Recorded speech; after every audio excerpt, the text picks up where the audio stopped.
Trollzous may seem like a parody of a YouTuber you made up in your head with his bright blue coloured hair and silly name, but during his heyday in 2016, the man was poised for a bigger break than he'd ever seen. Also known as Jake, Trollzous had begun his career doing what his name said, trolling in Call of Duty lobbies with different voices and impressions. The content blew up like it always would at the time, but unlike most YouTubers, Trollzous soon made a successful jump to other kinds of videos, specifically commentary style content. During 2016 and onwards, Trollzous would be lightheartedly making fun of other people or ranting about the rampant clickbait on YouTube and some of its worst perpetrators. At one point, he was even debating his targets on Mr. Beast's stream. Comparing these two people nowadays, it seems they've gone down very different paths. So where is Trollzous now? What happened to him and where did he go? Well, short answer, his fledgling YouTube career of almost 400,000 subscribers was cut short by allegations made by his ex-girlfriend. But what followed was some of the most puzzling and mystifying developments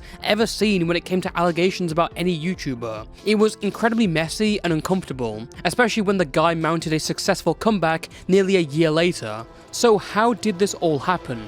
There's been a lot of rumours going around on social media about the YouTuber Trollzous. But there are multiple text messages between her and Trollzous, which I'll put up on screen right now, where he basically admits to this whole situation happening. You know what, Mayor? You're as as he is, and I don't understand why you can't realise how you are. They're large influencers to take advantage of their female fans. Fans that are impressionable, fans that idolise. Hang up and then run away and say, oh no, if I can't hear Jake then I'm right. No, grow up, man.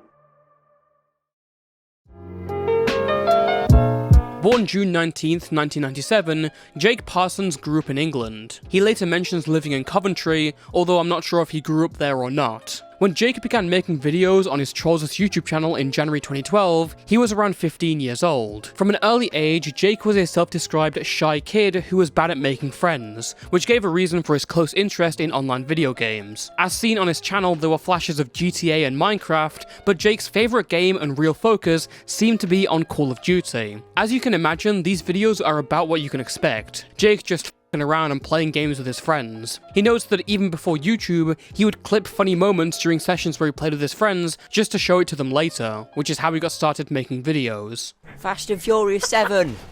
Give me my Ready for this drift round this corner. What the hell? Hello. Hi. Where do I drop in? Where the did you come from? Force mutual. No! I was calling more! Oh, what fucking hell? That was brutal. Frick. But the orientation of the channel changed when Jake started to really get some traction online. By 2014, trolling videos where you mess with people on video games were pretty popular. For example, YouTubers like Xbox Addictions or Unstoppable Look started to hit their stride, and channels like Video Games or Best COD Comedy gave random gamers a massive platform to submit their clips to. And that's how it began for Jake. Inspired by the content being posted, Trollzous began submitting clips to Best COD Comedy and also posted these clips to his channel. Both methods turned out pretty well, and Trollzous began growing at a stable rate. That was until the invention of his new character. Because every big YouTuber has got to have a crazy character. You know, Boogie had Francis, McJuggernuggets had the Psycho Kid, and Trollzous had the Sex Demon. Holy did someone just grab your balls? What the f? That's cool, I like that voice. Which one, his or mine? Well, I don't think she likes a boy who screams like a girl. Oh, kill her, Sorry. scream more. Don't apologize, you're making me wet. Okay, I'm scared now. What's your name? Okay, my first name's my last name's All. Is your middle name right in the pussy? No. How about you come over to my place and we play Charlie Charlie? How about we go off? I just built half a pint on the floor. I'll spill half a pint of cum on your face. You have some kind of disease if you're talking like that. It's not a disease, it's just because he has balls. It's not a disease, it's a lifestyle, baby. If you haven't gathered it already, the Sex Demon series was a kind of trolling on Call of Duty, where Trollzous would talk in a deep growly demon voice, saying sexual things to make people freak out. Very obvious kind of humour, but it worked pretty well. The Sex Demon character started off when I was in my kitchen and I was making some toast, and it's a really weird setting for it to be in, but it was what it was. While I was doing that voice, I was just that, and I choked, and I went, ugh. I was like, oh my god, what was that? And I came upstairs and I just talked to a few people on Call of Duty, and that was where the whole thing started. At first I had no idea what to call it. It was just originally going to be called Creepy Voice, Dark Voice Troll or something like that. But I ended up changing it to what it is now, which is obviously a lot darker. This would be Trollzous' flagship series from now on, and is most popular to date. They gathered hundreds of thousands of views. And keep in mind, Trollzous decided to age restrict these uploads so only people over 18 could watch it. A pretty dumb move because the humour in these videos are tame compared to how much anyone would hear in COD lobbies, but imagine how big those videos would be without those age restrictions. By 2015, Jake was now 18 years old and already had a silver YouTube play button to his name. However, the future for him was very unclear. His sex demon gimmick was short-lived because Trollzous soon learned that doing the voice frequently would lead to health problems. So he attempted to swing the new audience more into being interested in him as a person and his opinions on new developments with the Call of Duty series. This didn't really work as barely any of these new videos reached near his sub count, but his channel was still growing from the trolling videos. Trollzous was suffering from success, let's call it, caught in a constant loop of attracting attention and losing interest. He needed something new and fast.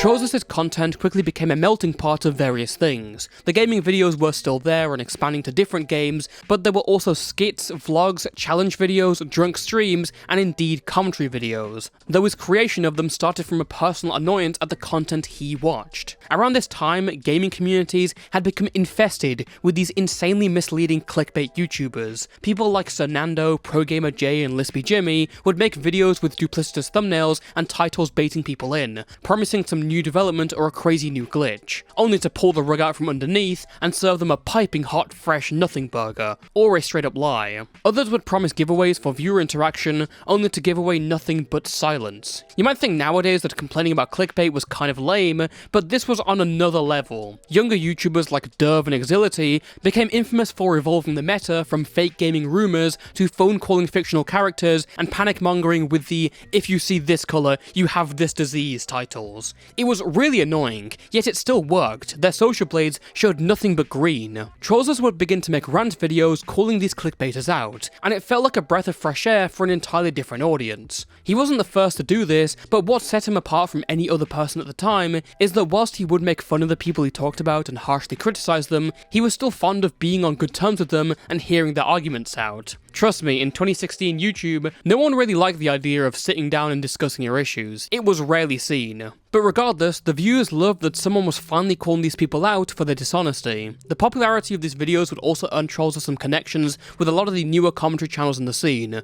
namely people in the UK like Pyrocynical, I'm Alex, and Memulous. Some of Trollzous' targets, like Exility and Derv, would even respond to his videos directly and debate them. As I mentioned at the start, Trollzous once had a debate with Derv and Exility whilst on one of the many MrBeast streams where he was counting the big numbers. Seeing how big he is today, it's easy to forget that before his grand-scale entertainment and philanthropy videos, MrBeast made videos making fun of kids and hung out with a very different kind of crowd. But Trollzous seemed to care more about the morality of this clickbait over getting views. It's like, if you're a bit hated, you have so much more gain over somebody that's just not hated at all. You know, like if you have 100, okay, I'll give an example, Trollzous and me, right?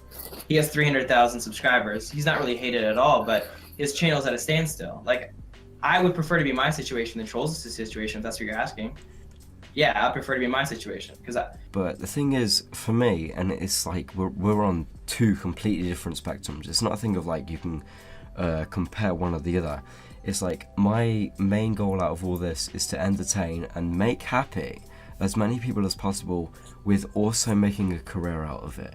My end goal is not to make as much money, which seems to be your aspirations, both of you. It's like, yours is like $1 million miles per hour fidget spinner. Mine is sort of just making people laugh about it, not misleading people. I care about making an income so I can make my living and also help my family. I also care about entertaining the audience that I have right now. I genuinely care about making these people happy, because when I've been watching these other YouTubers like KSI and stuff since I've been growing up, I know that these people have helped me so much.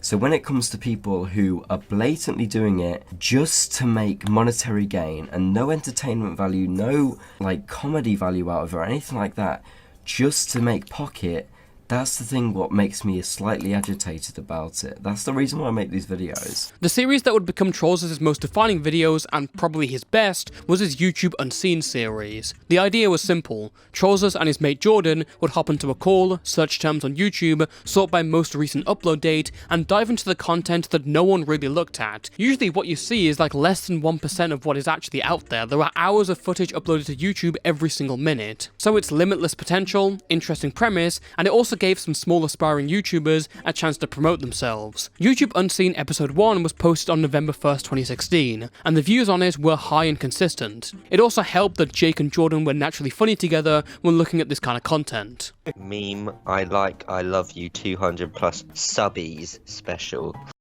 Hell. Please link me. You don't want to watch it. Is it bad? It's like Asian drawings. What's that called? Anime. And did you just say anime? Yeah, well, I've never watched Corey in the House or anything. What?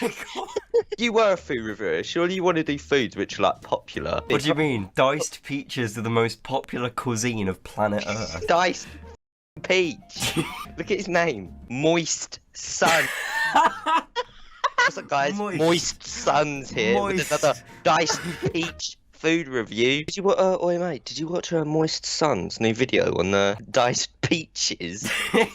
So here we have this peaches, and let's taste it. He's professional, I mean... Oh, that's slut. Oh, you can hear the chewing, you can hear it because of his microphone. By late 2016, Trollzous had surpassed 350,000 subscribers and generally seemed to be on the up and up. There were still some issues. The advent of demonetization was like breaking the kneecaps of his entire channel, but as he wasn't entirely commentary edginess, he was able to recover better than others. Through early 2017, he remained pretty consistent in content, and his fans only waited to see what would come next.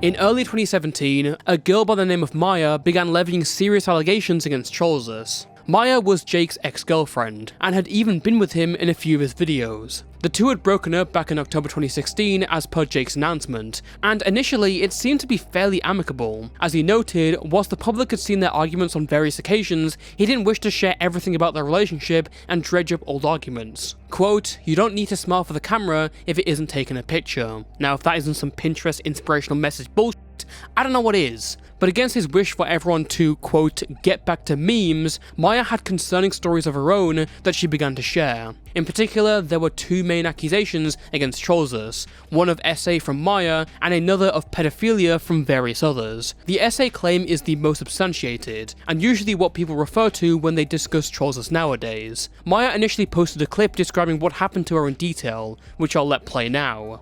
So he started to touch me and I said, no, I'm not doing it again. Like, I don't want to, I'm being serious, like, I really don't want to. Which is where he picked me up, pinned me down, and put it in anyway, despite the fact I kept on saying no. And seriously, I wasn't like playfully, I wasn't laughing, like I was like, no, seriously, don't. I was just staring blankly at the wall the whole time, because I was in shock and upset. He finished, and then after, immediately realised what he'd done, and apologised, saying, sorry, I got carried away, I didn't mean to, like.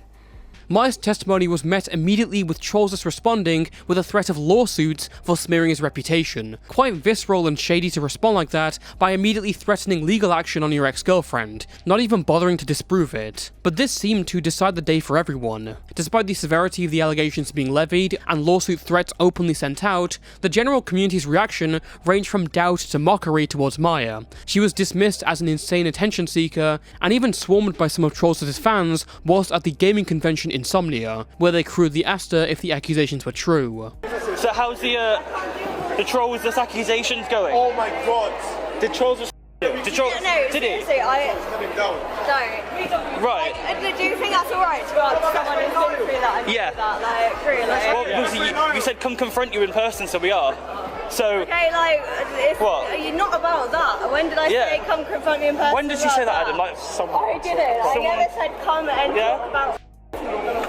No, but you said come confront you, which we are. Yeah. So what about his personality disorder? When did I say come over about What about rape? his personality disorder? When did I say come over about rape? Answer my question. That was his idea, wasn't mine. But did you realise, yeah? Yeah. That Isn't he suing you now? Yeah, he's trying to sue me. According to another commentator known as VWQ, Maya talked to him and a number of other YouTubers about what happened during April 2017. VWQ then asked some people who knew both Maya and Jake, and they reassured him that Maya was just lying about the whole incident. It's never named who these people are, by the way, and VWQ apologised for not looking into it further in his video on the whole situation. Whilst I believe Maya had not shown any evidence at this time, it's reasonable for people to treat her with the same amount of respect when Trollzous had not even responded in any meaningful way to her claims. Just throwing lawsuit threats out there makes it seem like you're using money and the legal system to silence her. It's a really shady move. Maya's story only began to be taken more seriously in late June of 2017, when she began posting a lot of evidence on Twitter, and yet she still got hate for it, but the evidence looked far more damning than it had been before. Maya showed a number of text messages that she had with Trollzous, where the incident of SA was discussed. These text messages were further backed up with a phone number that connected to Jake's public Facebook account. They read as follows. Jake, I'm not talking to you. Maya, oh guys, look how sorry he is. Look at him finally being honest and not lying. Jake, if I already apologized once when it happened, why do I need to do it again, huh? Closure. Maya, because you lying shows you blatantly aren't sorry. Jake, right, a bit of closure. Jake, oh never mind lol, I don't forgive you Jake. F you, haha, wow. Maya, and you didn't apologize loads. You said sorry I got carried away. Your story keeps changing, and I've stuck to the truth since day one. Jake, nah. Pissed. This is so fun to shout all the time, ha ha ha ha. Jake, soz I f***ed you when you didn't want it, and I didn't realize because it was our third round of shagging because we were both really horny. Maya, I wasn't horny, I said no. You came, I didn't cry, and you apologized once I wasn't horny. I said you apologized once. Jake, not someone who f***ed their girlfriend once by accident because they're thinking first over everything because of how close we usually are when we're in bed together. But I guess I'm just a heartless monster, right, who enjoyed your agony and hasn't threw up since she told me about it before. These messages seem pretty conclusive. He's admitting that it did happen and re-establishing certain parts of Maya's statement. I think both of them agree that the essay happened, it's just they differentiate on how severe it was. But unless this was somehow faked, which seems incredibly unlikely considering the phone number and Facebook link, this is hands down essay either way, and this is Jake's admission. Maya also provided voicemails she received from Trollzous in which he is arguing and shouting at her. This is not particularly about the essay, but does paint him out to be quite aggressive. Obviously we don't know the full context, there could have been an argument beforehand, but it certainly proved he was far from how he presented himself publicly. If I have to hear, welcome to the Tesco mobile messaging service one more time, I'm leaving your ass. I've had enough of you being such a child, running away from all of it because you can't believe what other people's opinions are on you. You need to grow up, listen to what other people's opinions are, and not run away from them and think you're always right, because you know what, Mayor? You're as bad as he is, and I don't understand why you can't realise how you are. You can't just hang up and then run away and say, oh no, if I can't hear Jake then I'm right. No, grow up, man. You quoted it. You disabled Oh my God, you are my girlfriend. He is not. Everyone follows your Twitter, not his. He replied to a tweet so no one would see it unless they were on his profile searching. You quoted a tweet. You There were also text messages related to this between Jake and Maya, which read as follows. Jake, final message. If you want to be with me, you better be here soon. I don't give a f*** about your job or your college. Maya, well I can't as I have work tomorrow. Jake, I don't give a f***. I do not care. Maya, and if the guy who supposedly loves me because I wore a dress, he can gladly leave. Jake, okay, sure. You want to make an unfair thing going on? Then you wear a dress that shows revealing parts of your body to attract attention to surrounding people without your boyfriend there. Then I will refollow Holly on Twitter. Completely off topic, but you like it completely unfair, so this is my card. Again, interesting to note that both Maya's job and college were also mentioned in his initial twitlonger, although with a lot more generosity than he displays here. As said before, Maya's story wasn't taken seriously, even with additional evidence, just because of how the audience was so biased against her. It wasn't until a number of commentary YouTubers took a look at the claims and saw how serious it was. Those YouTubers, Vanilla Rice, iNabba and VWQ, spread awareness via their videos and made it a lot easier for Maya to talk about her story. All three videos also mentioned the other claims made against Trollzous.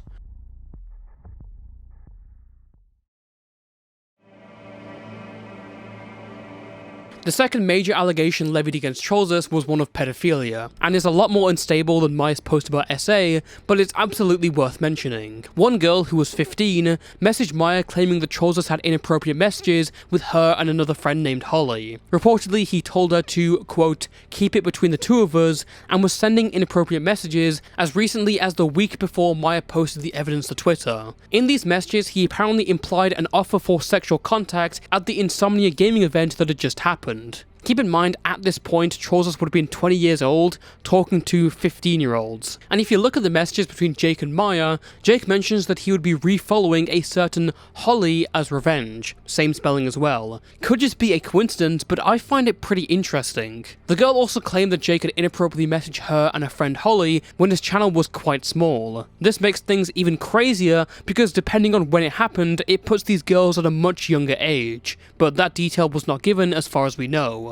Maya also heard accusations that before her and Trollzous met up, he had sexual contact with another 15-year-old girl named Adriana. Maya stated that Jake said she lied about her age and he stopped talking to her after he found out, but Maya noted that Adriana had pictures of herself in school uniform on her Instagram, and Jake and Adriana still had conversations and chats after he found out. Adriana herself even apparently claimed Jake was still trying to meet up with her, all behind Maya's back. Another 15-year-old girl said that Jake asked her for nudes on Snapchat and sent pictures of his body and him biting his lips. And yet another 15-year-old came out about a relationship with Trollzous. Now, worth noting, this happened when he was 18, but the girl talks about a relationship and him being generally cold, abusive and neglectful.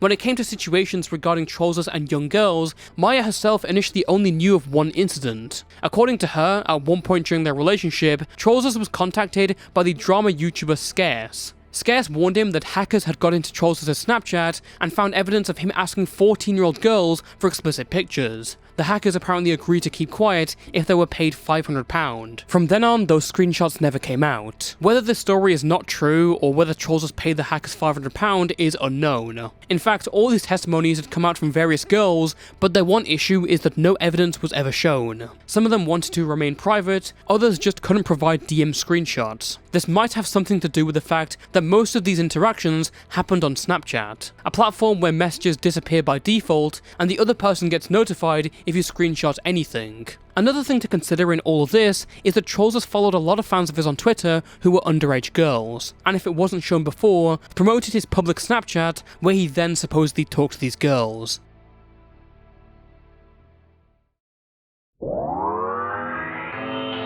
As we already mentioned before, when Maya first made her allegations, Trollzous responded with legal threats. But now with the evidence stacked up high against him, pretty much all of his contacts in the commentary community dropping him, and Maya going to the police, there was a lot that he had to respond to. One of his first actions was to silently delete a ton of old tweets from his Twitter account that mentioned SA. Now obviously this looks like very blatant damage control. Trollzous literally said this was done because he didn't want smaller YouTubers to retweet these old posts. And sure, if you're innocent, it's a dick move, but to delete these tweets is again kind of shady. When the allegations came out, Trollzous also DM'd another individual, saying in all caps, "Why would I want to a who wants my all the time?" The other user responds saying, "Maybe because she said no, a lot."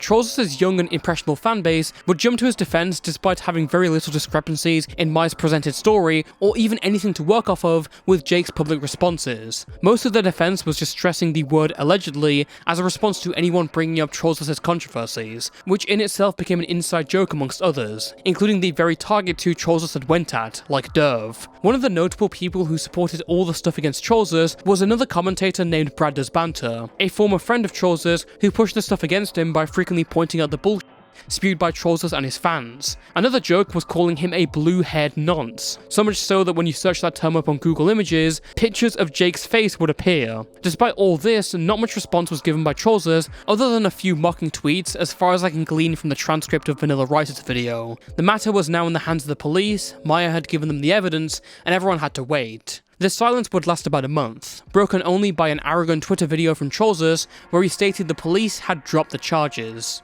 The allegations that were made against me with the whole thing with Maya, they have been dropped. The police have saw all my evidence to defend myself. I've had my interview with them, a voluntary one, haven't been arrested or anything by the way, and they have understood from my perspective They had hers first. It was a woman detective, so there wasn't any sexism involved. And yeah, they were dropped. So if you want to keep making memes about me being and shit online, go for it. But you can have your own opinion. But I know myself, like I said, all the way back in April when she first, not even April actually, no, it was sooner. I need to stop talking because I haven't thought about this for quite a while, and unless it's someone making a meme on Twitter. So yeah, that's all been dropped, and I just want to get on with my own life now, yeah? Despite messages where he seemingly admits to the whole thing, the police were not going to do anything. This is sadly not surprising. A lot of the cases of this kind of nature never really go to conviction. It's a shockingly small amount. Apparently the police considered Maya's Twitter into their investigation and felt that her being sexually provocative by talking about sexual topics or posting suggestive pictures of herself was a key factor in the case. If this is true, it's essentially the police pulling the whole move of, well, she shouldn't have been wearing that, and applying it to this. It also adds a different angle to why Trollzous deleted a lot of his old posts that were mentioning SA. One thing that was also weird that VideoBQ pointed out is that Trollzous never explicitly said in the video that he denies SAing Maya or it never happened at all. He also makes this weird remark that he shouldn't say too much. I guess he had to be careful not to jeopardize his case or whatever, but regardless, Trollzous has gotten away with a sizable audience, thanks to some mystery evidence we never got to see. Trollzous would continue to tweet and post stuff like YouTube Unseen, but the ongoing hate eventually drove him off the internet in December 2017, and seemingly forever. As mentioned before, Trollzous was kind of in and around the UK commentary scene, friends with the likes of iMalex and his little group. Some of these creators would later push false accusations against another commentary YouTuber named Slazzo. So why do I bring this all up? Well, whilst these lot were getting largely innocent people fucked over, they were also giving largely guilty people more chances. Commentary channel Hibanabe notes that some members of this friend group didn't say a word to warn another commentator named Mystic, whilst Trollzous was trying to, quote, hit her up and do her. All these people even lived in the same house whilst this was going on, which was a house they shared whilst at VidCon. But according to Hibanabe, no one even let Mystic know that she was hanging out with someone with allegations like the ones he had.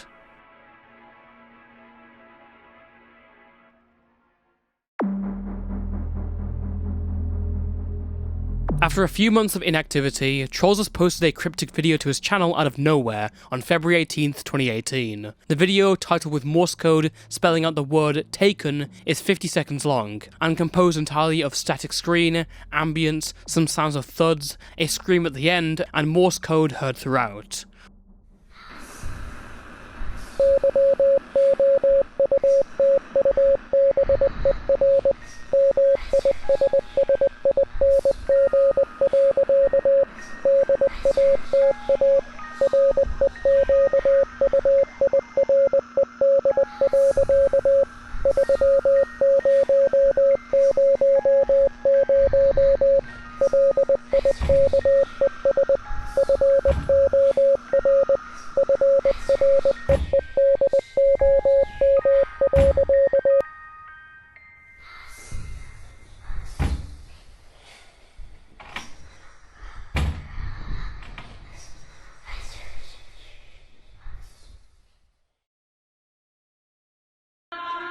The Morse code itself reads, YouTuber missing, data required, 3,000 likes for freedom, IH, before it cuts off. Upon slowing the video down, a frame is visible that shows someone, maybe Jake, in a balaclava with heavy filters on the image. It goes without saying, but this is an incredibly strange upload, especially after months without making a video or posting a tweet. It's not just the idea of said video, it's the idea of posting what is essentially some sort of analog horror after months of being under fire for accusations of SA and pedophilia. The video was taken down soon after, and many people who weren't in the know about the allegations expressed their concern for Trollzous' well-being. On June 18th, 2018, Trollzous made his grand return to YouTube with a video much more different than he had done before. Rather than the irony-poisoned comedy the audience was used to, this new post about video game addiction was structured far more like a documentary. The format was a lot more dry in terms of humour, and the style was pretty different. Over the last few months, it seemed that Trollzous has been purging most of his old videos, and to this day day, all the old commentary ones have comments turned off. The channel gained a new rebrand and Trollzous now used character stills rather than facecam. He appeared to be furiously scrubbing his slate clean as much as he could.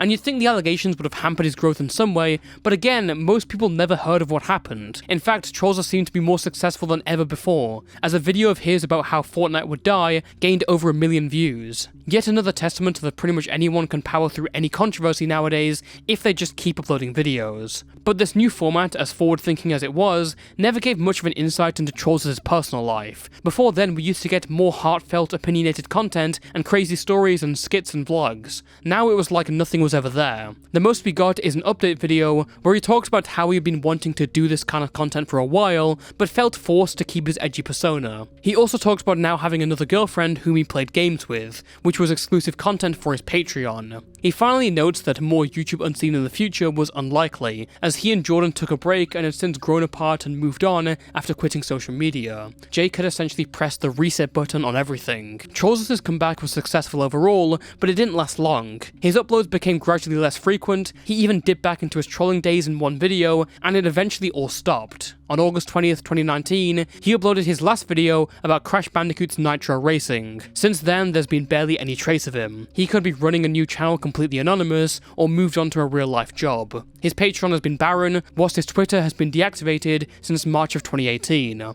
Why he even left is completely unknown, he never even gave a reason, but looking at what was going on in his former friend circles around this time could give us some clues. Around the time of Trollzous vanishing, certain YouTubers started to take a look back at what had happened over the last couple of years in the commentary community. Following the false allegations made towards Slazzo and supported by I'm Alex, people were beginning to look at Alex's track record. He'd ranted about knowing so many people who would turn out to be sexual deviants, and one of them was, of course, Trollzous. Keep in mind this isn't the confirmed reason why he left, but the theory seems to line up pretty well. So, where does this leave us? Well, it's been nearly 6 years since Trollzous left the internet, and yet there are still people wondering where he went. Personally, it's astonishing to me how so many people weren't aware of the stuff against him, considering how many people talked about it and how many of his ties with others were cut. The question of whether these allegations are true or not comes down to what you make of the proof. To this day, we'll probably never have an insight into that police investigation or Jake's mysterious evidence. Personally, I believe it all speaks for itself, and Jake's reactions are even more evident of that.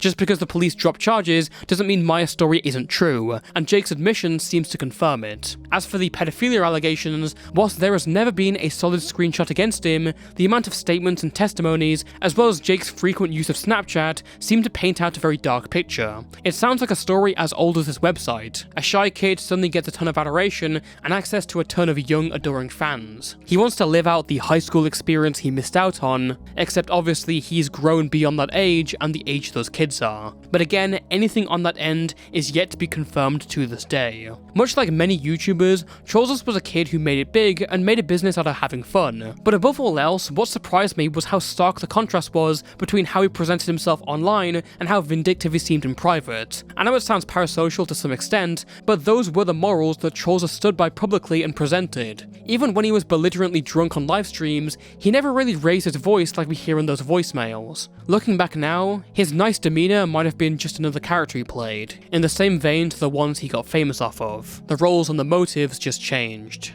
Thank you for watching, and until next time, stay safe and stay toasty.